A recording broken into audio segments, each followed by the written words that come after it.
My paranormal experiences are over the course of a lifetime and still going strong. I'm going to say good morning, good afternoon, and good evening, whatever it is for you, wherever you are, whoever's listening right now. My name is Michael John Ferry, and I am a co-ghost host, if you will, of a paranormal talk show that is on Facebook as well as on YouTube. It's called, and we're very proud to represent our city. I mean, in my opinion, you should be proud of where you come from. So one thing we've done, included in the name of our talk show, is we call ourselves the city we're from, Windsor, Ontario. That's where we're from, Windsor, Ontario, Canada, right across from the border of going to Detroit, Michigan. That give a few of you an idea. And anyways, we are called Windsor, Ontario's own, the Paranormal Voice. And we've been lucky enough to get around and get out to some Paracons in the last, it's not even been a year that we've been doing this, but we've been very, very fortunate with the success we've been experiencing. We've been to the UFO Contact Convention, which is out in Houghton Lake, Michigan every year. The Old Mill Parafest, that was recent.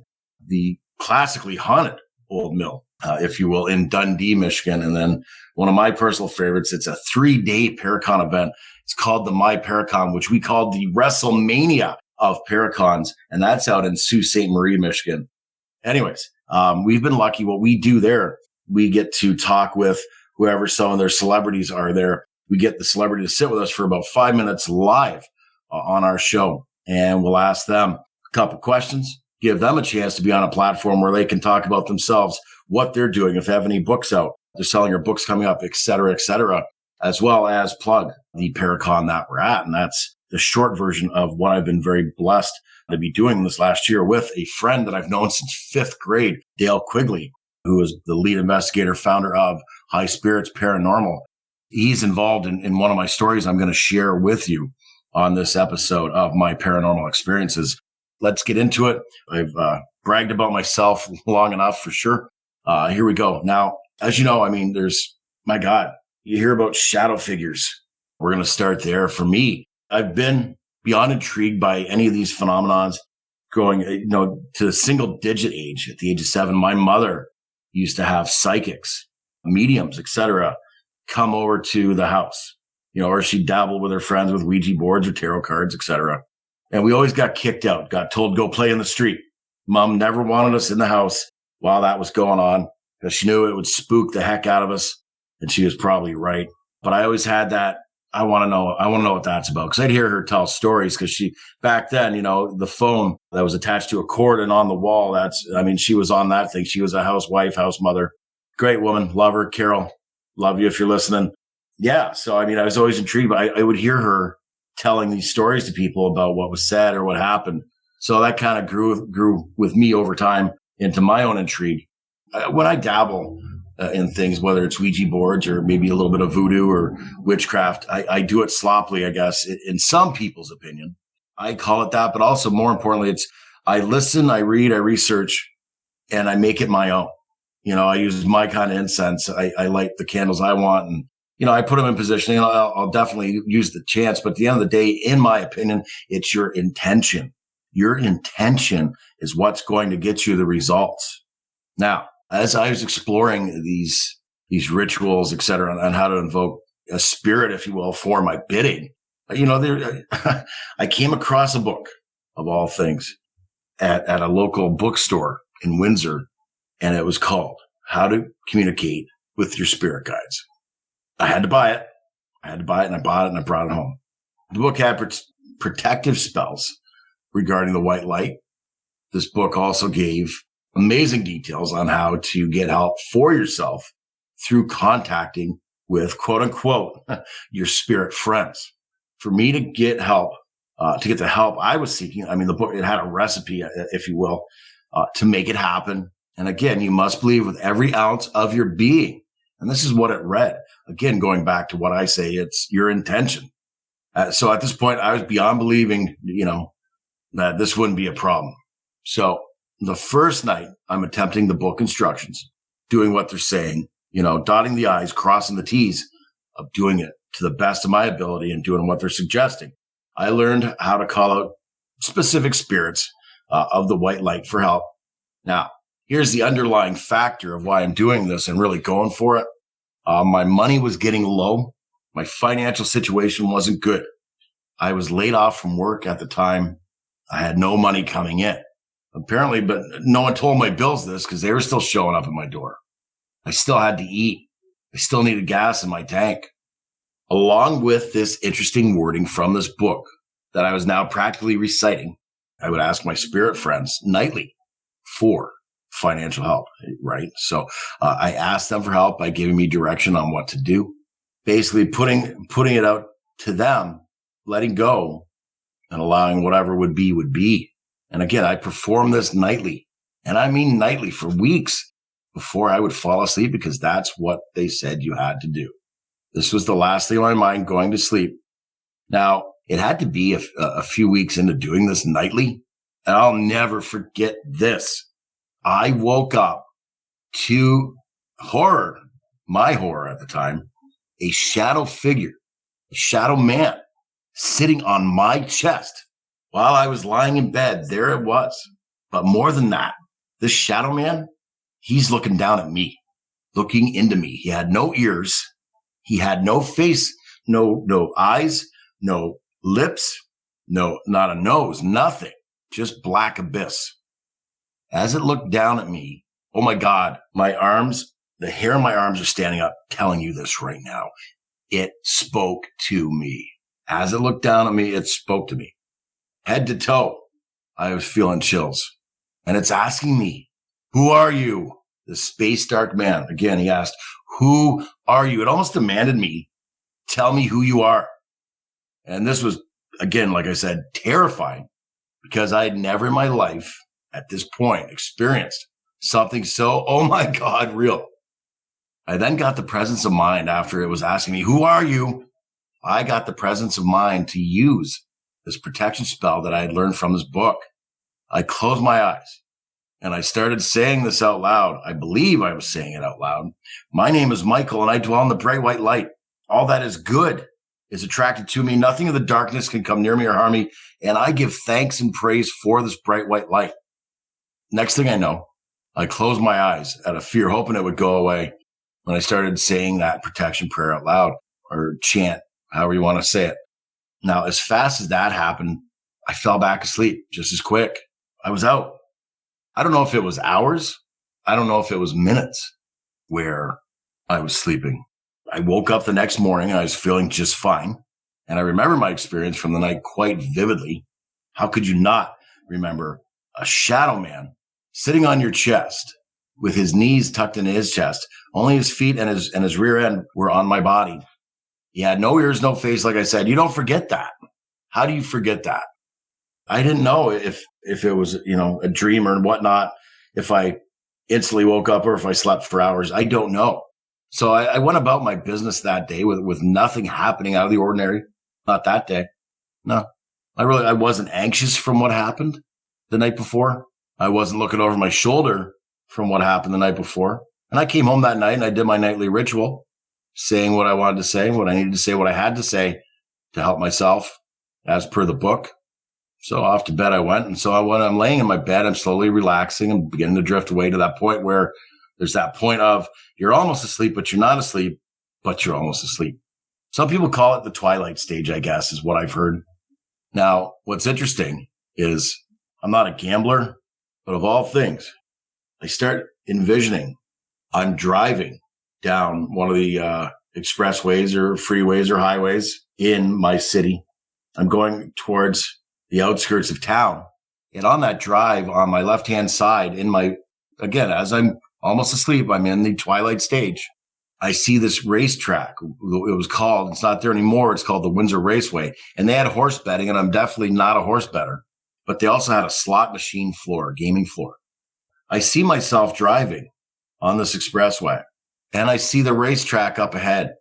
In my vision here, in my thoughts, as I'm in the twilight stage, I see my car as if I'm driving in the car. I make a left turn, which is the only way you go, into the racetrack. I drive up the long drive to get into the parking lot. I find my parking spot. I see myself get out. I'm getting out. I walk up the long walk to the doors. I go through the doors, and of course, there's security guards everywhere because that's how it is there because I got so much money there. They need 1 million security guards. Well, maybe 1,000,001. I say hello to the security guards. They say hello back, and I walk in, and there's that god-awful floor that all casinos have, the neon blues, the neon reds. You know, you don't want to look at the carpet. They want you to look up. So unless you're on an acid trip, you might appreciate the carpet, but otherwise you don't really want to look at it. I'm walking around and I'm looking at different slot machines, and of all things, I come into the view of a slot machine that's known as the 777 10 times pay. And what that looks like, it's three red sevens with flames on them. So 3 red sevens that are on fire. I walk up to that machine and I play it, and I see myself winning it, and I go to sleep. And this repeats for quite a few nights. So now we're getting to the point where my cash situation, my food's running low, my gas tank's running low, my bills are piling up. Being laid off from your job and not having work sucks. The well is running dry, if you will. So anyways, I'm down to my last $10. I'm desperate. I need to do something to change this, and I need to do this now. I need to do this today. I need to change my financial situation now. I need help. Got to humble myself and figure something out. And the way to humble myself is to reach out to my mother and ask her to bail me out of this mess, as I was just on the brink of, I was going to be starving. This is no joke. I humbled myself and I called my mother who got me intrigued into all of this paranormal stuff at the tender age of 7 in single digits. Like I mentioned earlier, I called my mom and I asked her to help me out, and she agreed she would give me a few dollars to keep me along. Heaps of gratitude to her. I told her thanks, and I'd see her shortly. Man, I couldn't get in my car quick enough and drive on their way. She lived out in a suburb of Windsor, Ontario, where I'm from, called LaSalle, Ontario at the time. But what was weird, as I hung up the phone, I felt a chill pass through me so quick. I was like, wait a minute. I just brushed it off as a chill of my own, this chill where the hair stood up on my arms. Yeah, I shook it off like it was just an odd chill. I was like, whatever. I moved on from it. Now, as I'm driving out to my mom's, the road starts to look very familiar. And I mean familiar as in this road looks familiar as it's the road. It's the expressway, the highway, the freeway from my vision, my dream that I've described earlier. But I can't recall why, as it looks familiar. It's not clicking into me why this is resonating, why I'm the familiarness of all of it. So along this highway, I come across a horse track, and to my left, it's up about a mile. I can see it. I've always known that this racetrack was there. It's never been a thing, though. I never cared about gambling related anything. Like I said, horse betting was not my thing. I couldn't care less. I think horses are wonderful giant puppies, as I love dogs. Now, I make my left-hand turn, just like in the vision. I drive up and into the parking lot, and I find my parking spot. I get out, and I'm walking through the vehicles, the maze of vehicles left and right, zigging and zagging to get through these vehicles to get up to the walkway to the casino itself. I walk through the doors. I say hello to the security guards that are there just at the threshold of the casino floor. As I walk in, there's that horrible carpet, the blues, the reds, the neon, if you like acid, you're going to love this carpet. Otherwise, it's not for you. And I find the 777 with the flames on all sevens slot machine. Here we go. I got the $10 bill. Got the $10 bill as I'm locking my eyes on this 777 slot machine. I put my $10 bill into the insert, and it slowly feeds into it. And the little ding goes off, letting me know that, I've got $10 to play. And I figured, you know what? I got nothing to lose at this point. It's only $10, and my mom's up the road to help me. Literally 50 minutes up the road from the racetrack where I'm at now, where I'm going to play this slot machine.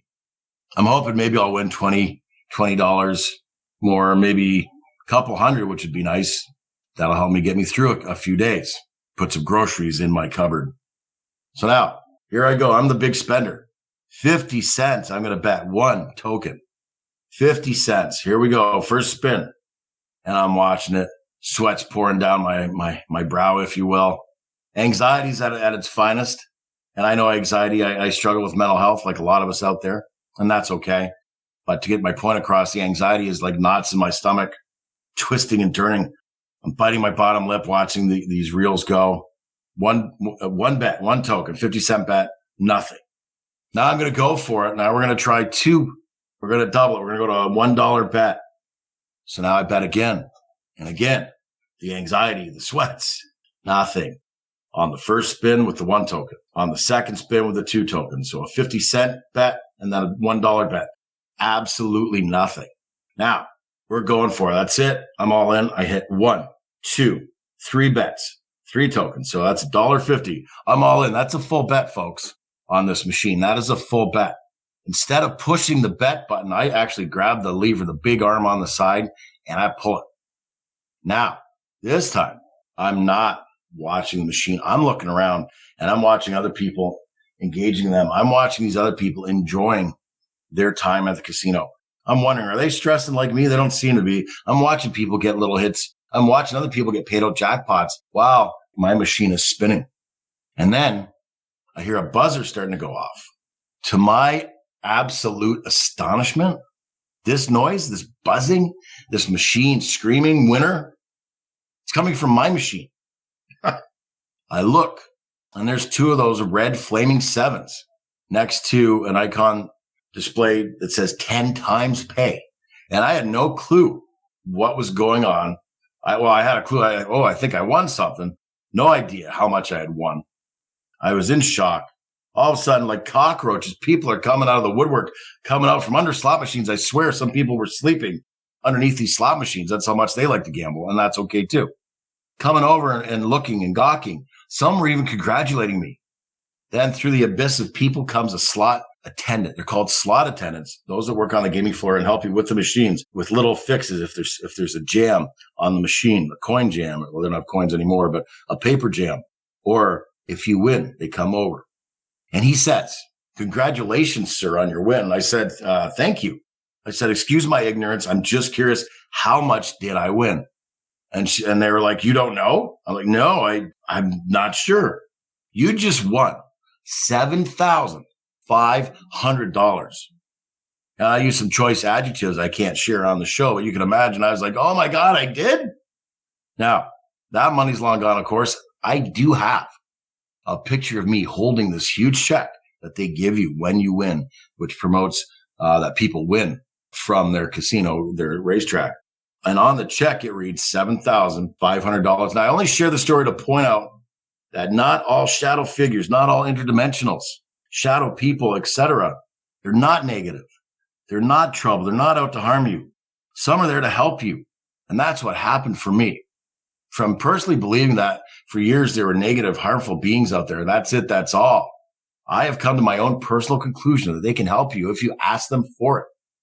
Now, I have a book I've been working on for about 10 years off and on.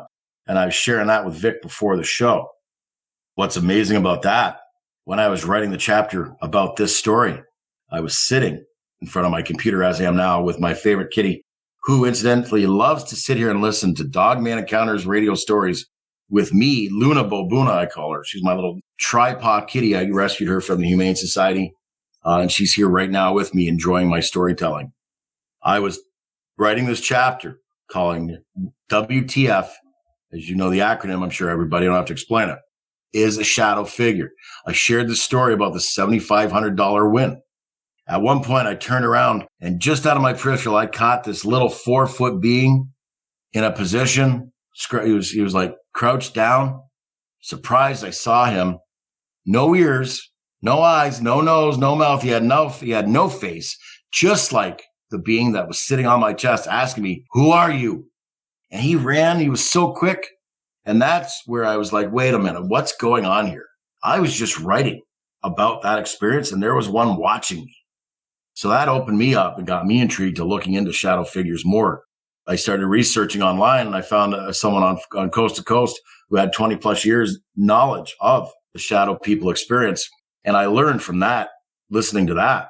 I'm sorry, I can't remember her name right now. It eludes me.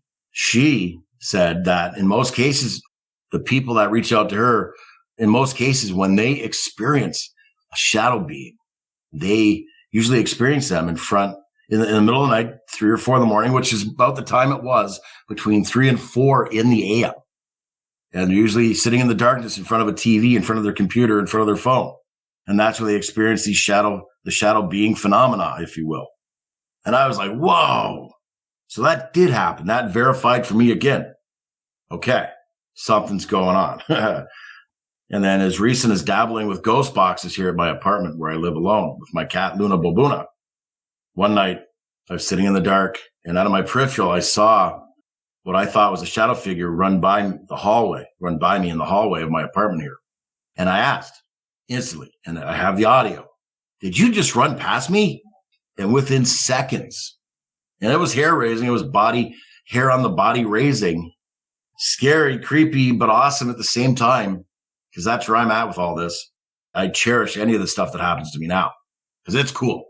On my ghost box, it says, he just saw me running.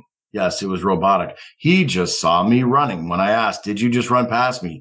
That was the response. He just saw me running. So those are my shadow figure experiences at the moment. I mean, some people would think there could be demons. My thing is, it's a multitude of things. And most people, I've come across, there's a lot of theories, demons, aliens, extraterrestrials, interdimensionals. Could be all, or it's probably all of them at some sort of capacity or another. And yes, my intrigue continues. I love a good documentary on shadow people. I love a good documentary on Dogman. I love Vic Cundiv's Dogman Encounters Radio. Me and Luna Bobuna sit here all the time and listen, which brings me up to another one of my stories. Have you ever had family that have passed on reach out to you? Because I have. I'm 50 years old. My father passed when I was 25 years old. He was 52. And I struggled with that, obviously, and most people do when you lose a parent. The mourning, it gets to you. It really gets to you, and still does to this day, and that's okay. I heard a great psychic on a TV show called. Her name was Sylvia Brown. She said, real simply, when you talk to them, they hear you. When you talk to spirits, ghosts, entities, beings, they hear you. And that was all I needed to hear. So from that point, because I wanted to communicate with my father, and I was gonna. And this is long before my shadow experience. I'm all over the place. I am ADD at its finest, but I got some good stories, so we're going to keep going. Every night, I would say my prayers, and then I asked 2 questions to my father. 2 of the same questions every night, which I won't reveal until the end of the story, and it will all make sense. I did this. Had to be a few months, gotta be a few months. And then I gave up on it, trying to communicate with my dad. I just gave up.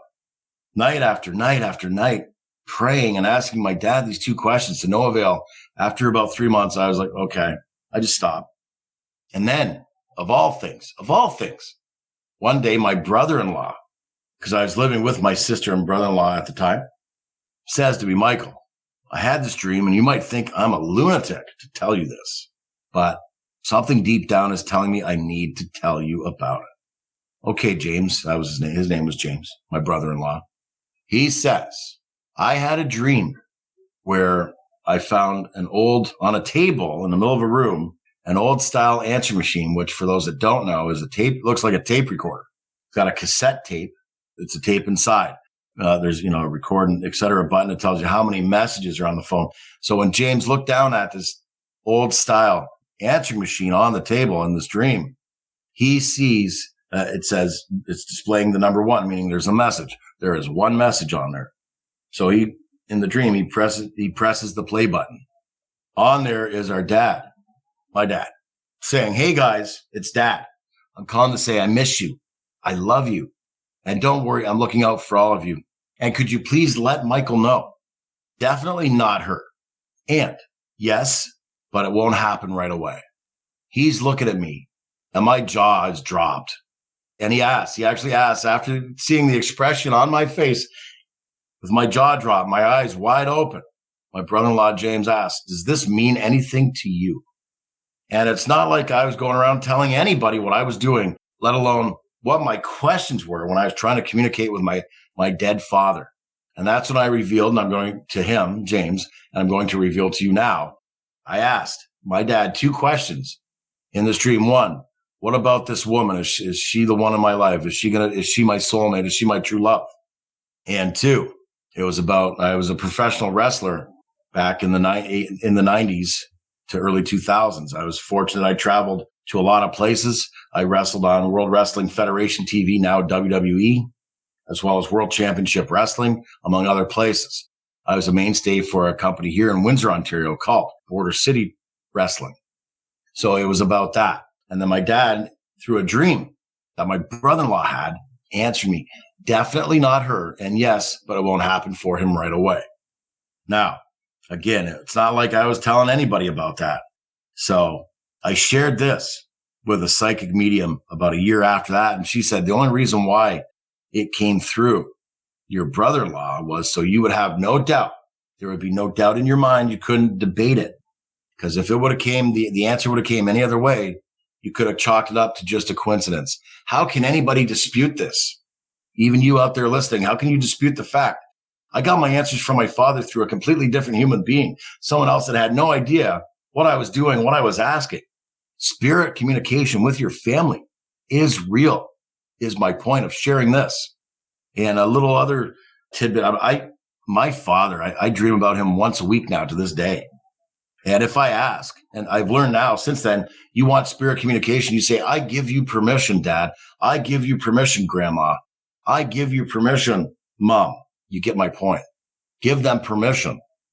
And they're going to reach out to you and however they want to. So be ready. It works, and it's pretty amazing. My father was a huge fan of the band, the Rolling Stones, to the point when he died, he knew he was going to die and pretty well down to the date. And he requested that at his funeral, we played the Rolling Stones' greatest hits all day, every day during the 2-3 days where they display the body. I believe that's called the wake. I had reached out to my dad a few years after what I just described, where he answered me through my brother-in-law with those two questions. I reached out to him and I asked him to give me a sign that he's still around. So I forgot about that request, but this time I gave him permission. Later on that day, I was sitting in my living room watching TV. I was flipping through the channels, not finding really anything on. Then there was a Rolling Stones song on one of the channels. And I knew it, but I'll be darned if I couldn't remember the name. So I'm watching it, enjoying it. I even turned it up, said, hey, Dad, the Rolling Stones are on for you. When they put the credits up for the name of the song, isn't this song called, of all things, it's called I Miss You. Yes, for me, that is my dad saying, hey, this will get your attention, seeing this song by the Rolling Stones. Pay attention, because look what it's called. You asked for a sign, Michael, and here you go. Yes, Michael, here's your sign. I miss you. Spirit communication is real. Give them permission. Family spirit communication is real. Another time when I was ghost hunting with a local paranormal group at the time called Spectral Solutions. And we made 6 documentaries, just independent film stuff, which was amazing to experience. What an opportunity for me at the time. We were in one of the local haunts here in a town called Amherstburg, Ontario, which again, it's an outskirt town of Windsor, Ontario, Amherstburg, Ontario. And we were in a place, we had to call it the Derelict Chapel because the homeowners didn't want to reveal where we were. And fair enough, I get it. Anyways, at one point, I mean, we would all take turns. There was 3 floors to this mansion. This mansion had to be a half a block long, if you can imagine that. It wasn't small. It even had its own church attached, its own chapel attached to this mansion. Just ridiculously big. It used to house from the 1800s, the soldiers. It had American soldiers, Canadian soldiers as retirees or as well. It had a few hats over the years. So we would take turns for an hour on each individual floor. We'd have a partner. So at 3 a.m., it was my turn with my partner. Marla was her name, if I recall. We had a chance to go in this basement. Now, this basement was full of old stones. That's how it was made up. It was all old stone walls, intertwining, zigging and zagging through these rooms. In one room is another room inside of a room, up into a room. It was ridiculous, but it was awesome. So here we are walking around in this room, and we get into it we get past all these mazes of rooms, and there's even a safe, a walk-in safe in this place, if you can imagine that. We walk into the main part, and we're walking around. Hello, is there anybody here? Those sort of questions that a paranormal investigator would ask. You'd expect them to ask. I noticed a room that I didn't notice during our walkthrough. And when I say walkthrough, a walkthrough is what we do before we even start investigating. We go through the entire location as a group and talk about what we know. Maybe this is a hot spot here, that's a hot spot on that floor or in that room, etc. but I hadn't noticed this. It was a boiler room of all things. I didn't notice the boiler room. I stuck my head apprehensively into this boiler room, into this cold, as we're in this cold, musty, damp, very dark basement. I stuck my head into this boiler room that I hadn't noticed on our walkthrough when we had earlier gone through. And I noticed a copper pipe hanging from the ceiling, and it was shaking. Copper pipe from the ceiling was shaking. Someone would say, oh, maybe it just does that all the time. I don't know. Maybe it's the house settling. I don't know. I saw it shaking. In my opinion, something was up. Something was off. Someone or something was there. And I have audio of this and I have video of this from the documentary, because we had night vision cameras planted all around and audio. That's how we managed to capture this. I say, hello, is there anybody in there?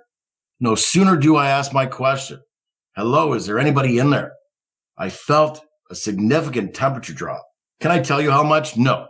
But you felt the cold. No denying that. It got cold, folks. The hair stood up on the back of my neck. And the most important thing of all, it felt like a lightning storm, if you will. The electricity was in the air. You could feel the electricity in the air.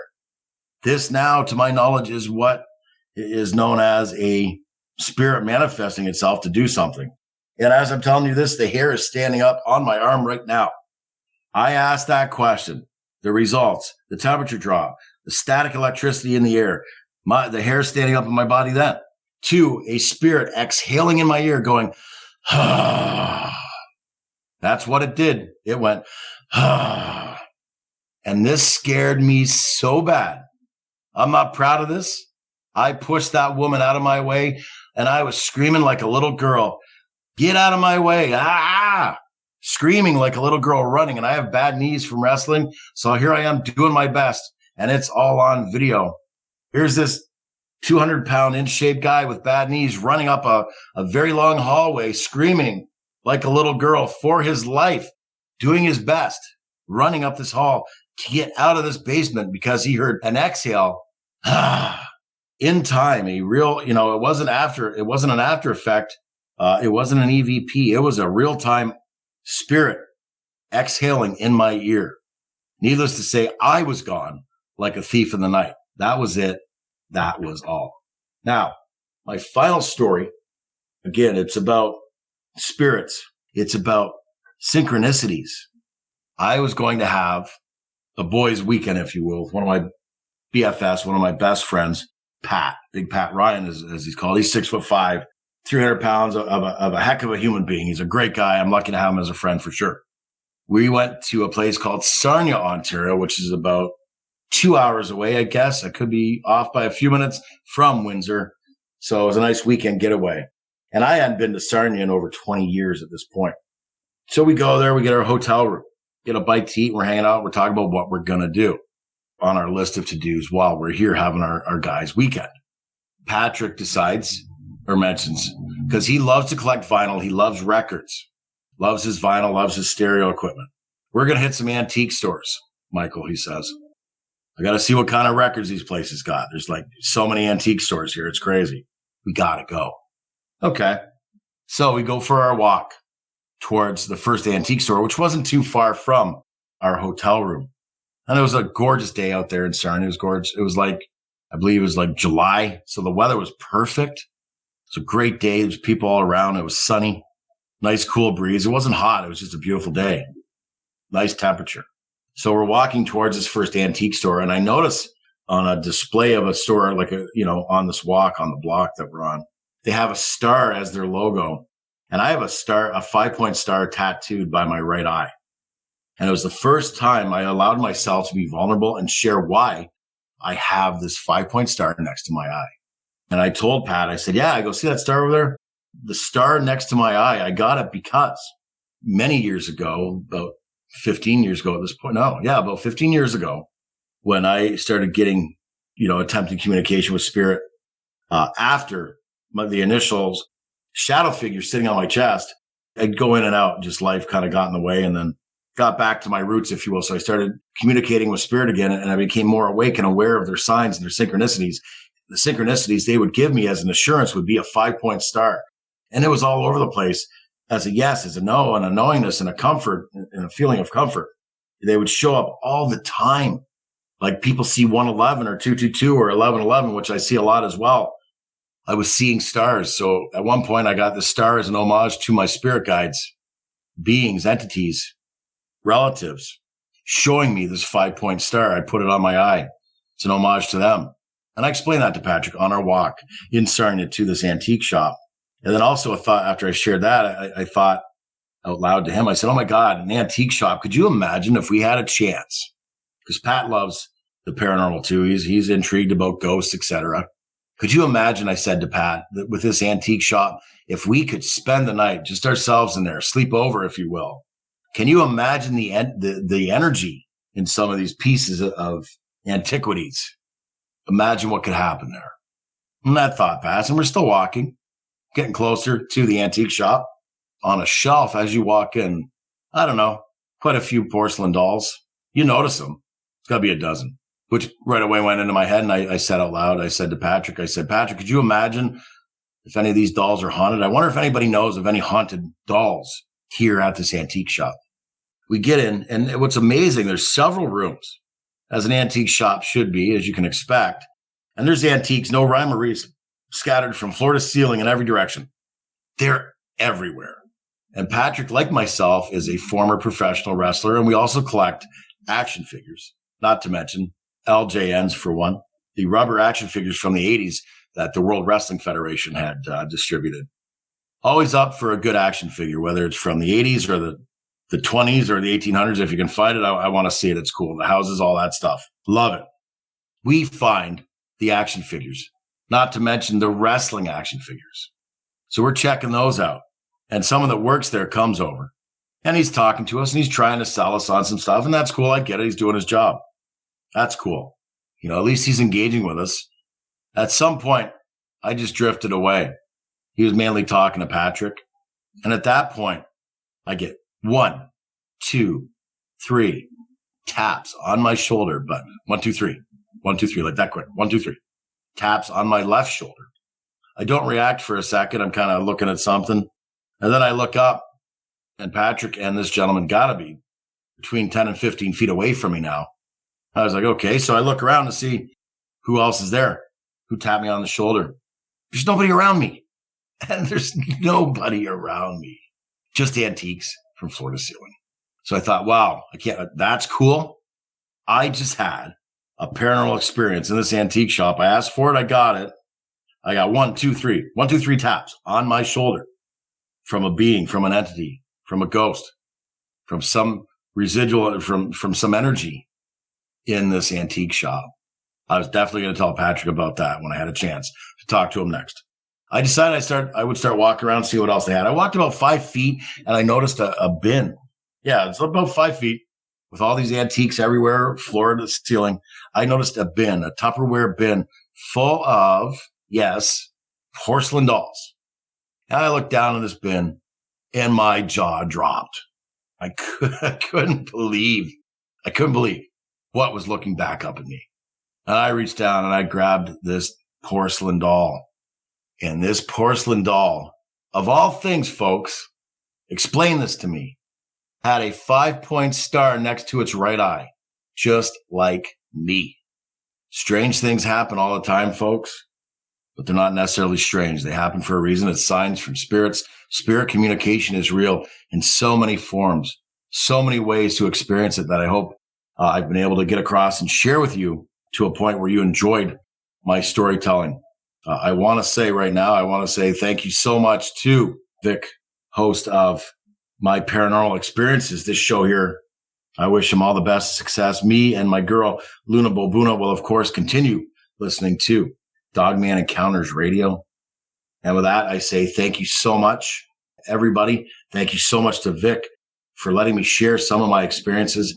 And I hope everybody enjoyed these stories. Thank you very much.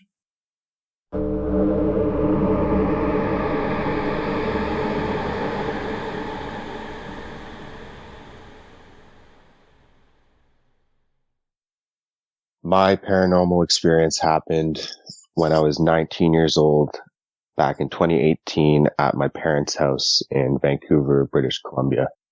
It was, I believe, the 17th or 16th of December. I had a long day. I used to be a student athlete at the time, and so I'd train a lot, and then I would just go home and sleep, and I never had any issues going to sleep. And before I say my encounter, I just want to kind of explain the setup of our house. It's a 5-bedroom kind of suburban home. Even though it's 5 bedrooms, it's pretty small.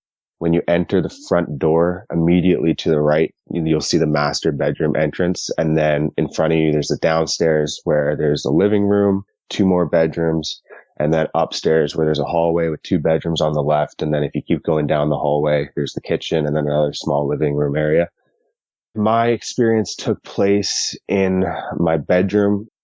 Before I go into that as well, I just want to say that I have 3 siblings. One is a year older than me. I'm 23 now, so at the time he was 20.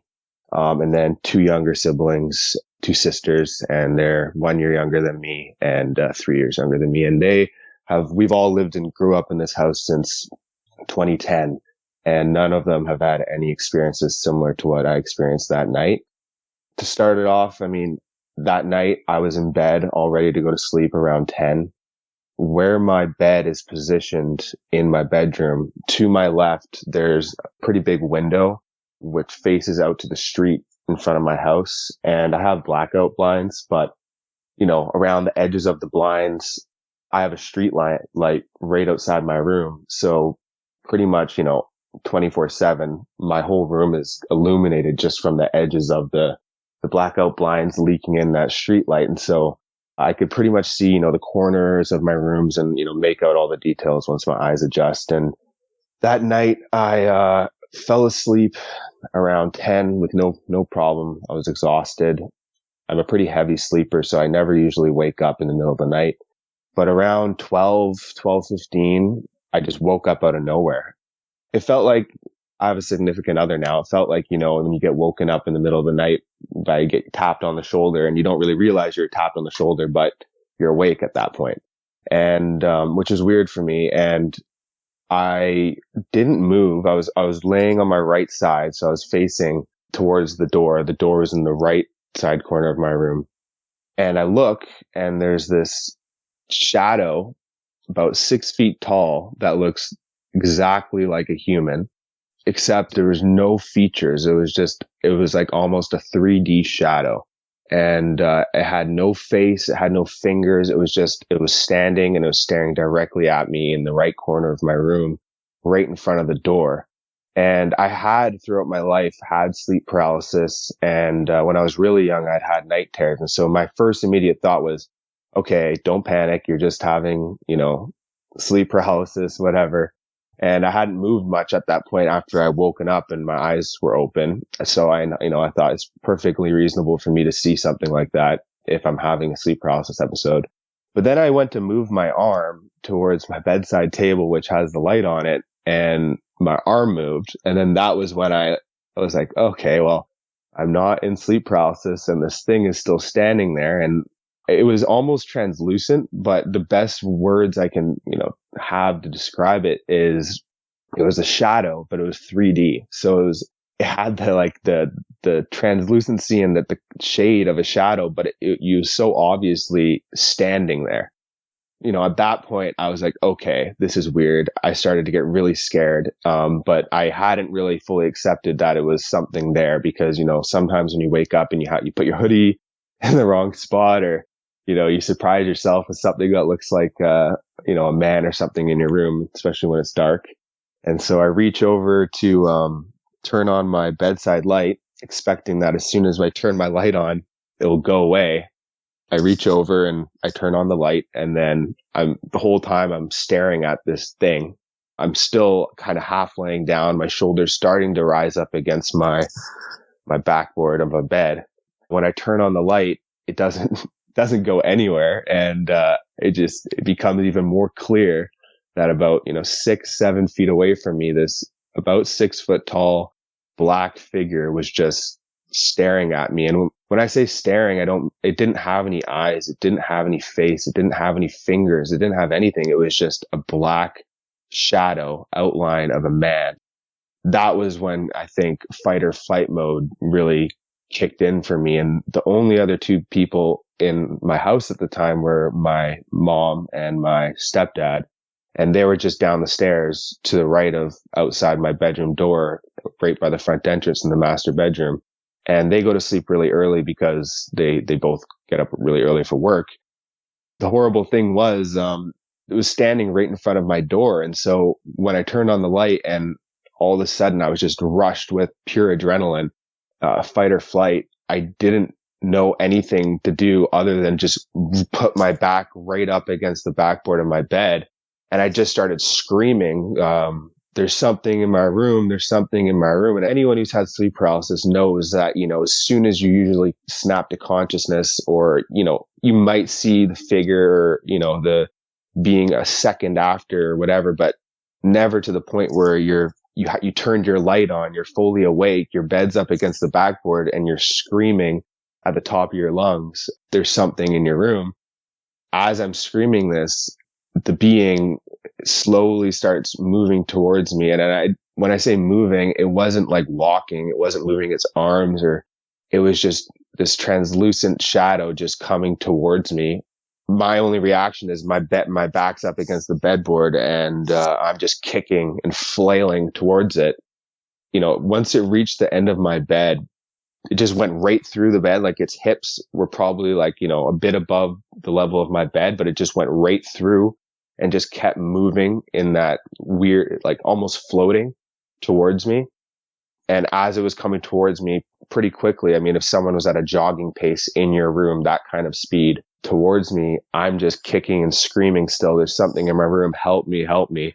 And then it floats right through me. And I turn my head and I'm punching and I'm kicking with my bed against the backboard. Right after this thing just comes right through me into the wall behind me. And I'm still kicking and flailing because I'm like, is it inside me? And I'm looking behind me into the wall. I'm like, what is happening? I'm just so confused. My parents, they burst into the room, and, I think my stepdad was ready to kill somebody because I genuinely thought something was in my room trying to hurt me. And there was, but as soon as I came in and it was gone, they were looking at me like I was absolutely crazy, and they empathized with me. But I think for me, I've never had an experience like this in my entire life. I've never seen a UFO. I've never seen any cryptids. I've never seen any weird paranormal activity. And so if one of my friends came to me and told me about, an experience like this, I'd be open-minded, and I was open-minded before, but I would kind of end it like, okay, but there's probably a rational explanation for that. This experience is out of the last 10 years of my life, it's the one experience where it almost felt like it was in slow motion. And I remember every part of it so vividly. I just know it wasn't of my brain playing tricks. So it's kind of just left an imprint on me. And it's definitely made me a lot more empathetic to other people who have had unexplained or experiences that, most people would never experience in their life. And I've stayed in the house that night and many other nights, and I'm going to go back there for Christmas pretty soon and stay in the same bedroom. And I've never had any other paranormal or strange experiences in that house. And that's my paranormal experience. If you've had a paranormal experience and would like to be a guest on the show, please contact us by going to myparax.com. That's myparaex.com. Thanks for listening.